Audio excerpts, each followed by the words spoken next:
পাকিস্তানের সেনাপ্রধান কদিন আগেই বলেছিলেন যে ভারত যদি সিন্ধু নদীতে বাঁধ নির্মাণ করে তবে সেই বাঁধ 10টি মিসাইল দিয়ে উড়িয়ে দিবেন তিনি।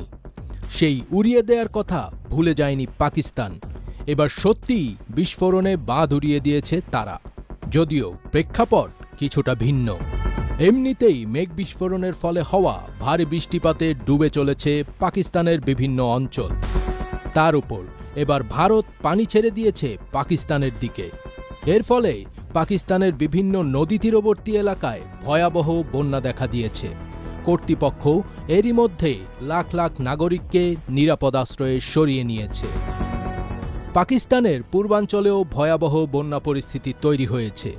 ভারত সীমান্ত এলাকায় টানা ভারী বর্ষণের ফলে আন্তঃসীমান্ত 3টি নদী চেনাব, রাভি ও সুলতে